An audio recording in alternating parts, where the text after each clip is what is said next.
नमस्कार बच्चों, स्वागत है आप सभी का व्याकरण की दुनिया में। आज हम व्याकरण की दुनिया में एक बार फिर लेखन कौशल के विषय में चर्चा करेंगे। पिछली कक्षा में मैंने आप लोगों को लेखन कौशल की कुछ विधाएं बताए थे, जिसे फिर दोहराएंगे। जैसे पहली विधा है अनुच्छेद लेखन, पत्र लेखन, संवाद लेखन, निबंध लेखन, विज्ञापन आदि। आज हम लेखन कौशल की किस विधा को पढ़ेंगे, इसको बताने के लिए सर्वप्रथम आप लोगों को मैं कुछ चित्र दिखा रही हूँ। आप इसे ध्यान से देखिए और बताइए कि हम किस कौशल के विषय में जानेंगे। बिल्कुल सही, आज हम पत्र लेखन के विषय में जानेंगे। तो सर्वप्रथम पत्र क्या है? पत्र लिखना एक कला है। एक अच्छे पत्र की क्या विशेषताएं होती हैं? अच्छे पत्र की विशेषताएं: पहला, पत्र की भाषा सरल व प्रभावी होनी चाहिए। पत्र का विषय स्पष्ट हो, पत्र संक्षिप्त हो तथा उसमें अनावश्यक विस्तार न हो। पत्र में यथा योग्य संबोधन तथा अभिवादन संबंधी शब्द लिखे हो। प्रेषक व प्रापक, प्रेषक अर्थात पत्र भेजने वाला, प्रापक अर्थात पत्र पाने वाले का नाम व पता स्पष्ट रूप से अंकित होना चाहिए। ये थी अच्छे पत्र की विशेषताएं। अब एक अच्छा पत्र कैसे लिखा जाए, जिसको लिखने के लिए कुछ बातों का ध्यान रखना अति आवश्यक है। जैसे पहला, पत्र लिखते समय लेखक को आत्मीयता का परिचय देना चाहिए। दूसरा, पत्र की भाषा विषयानुकूल, सरल और स्पष्ट होनी चाहिए। तीसरा, शिकायती पत्रों की भाषा संयत होनी चाहिए। चौथा, पत्र में मूल बात पर ही बल दिया जाना चाहिए। पांचवा, प्रार्थना पत्रों में विनम्रता होनी चाहिए। छठा, विचारों की क्रमबद्धता का होना भी आवश्यक है। और अंत में पत्र लिखने की शैली सरल होने के साथ साथ आकर्षक भी होनी चाहिए। ये थे अच्छा पत्र कैसे लिखें। अब पत्र के अंग के विषय में जानेंगे।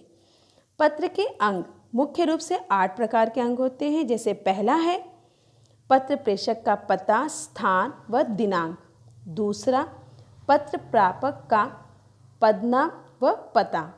तीसरा, विषय को संक्षिप्त वाक्य में लिखना। चौथा, संबोधन, अभिवादन, आशीर्वाद। पांचवा, पत्र की विषय वस्तु। छठा, समाप्ति। सातवां, समापन सूचक शब्द। और अंत में हस्ताक्षर। ये थे पत्र के अंग। अब हम पत्र के प्रकार के विषय में जानेंगे। पत्र मुख्य रूप से 2 प्रकार के होते हैं, औपचारिक पत्र और अनौपचारिक पत्र। औपचारिक पत्र के अंतर्गत आवेदन पत्र या प्रार्थना पत्र, व्यावसायिक पत्र, कार्यालयी पत्र, इन पत्रों को सम्मिलित किया जाता है। और अनौपचारिक पत्र के अंतर्गत परिवार के लोग, सगे संबंधी या मित्र को लिखे गए पत्र। ये थे पत्र के प्रकार। अब हम औपचारिक पत्र के प्रारूप के विषय में जानेंगे कि औपचारिक पत्र कैसे लिखा जाता है। तो सर्वप्रथम सबसे ऊपर पत्र पाने वाले का पता, उसके बाद विषय, फिर संबोधन जैसे महोदय, महोदया, मान्यवर आदि। उसके बाद विषय वस्तु का विस्तार, अंत में धन्यवाद, फिर भवदीय या भवदिया, फिर अपना नाम और पत्र भेजने वाले का पता, और सबसे आखिरी में दिनांक। ये था औपचारिक पत्र का प्रारूप। अब हम अनौपचारिक पत्र के प्रारूप को जानेंगे। अनौपचारिक पत्र के प्रारूप में सर्वप्रथम पत्र भेजने वाले का पता, उसके बाद दिनांक, फिर संबोधन जैसे पूजनीय माताजी, आदरणीय पिताजी, प्रिय मित्र आदि।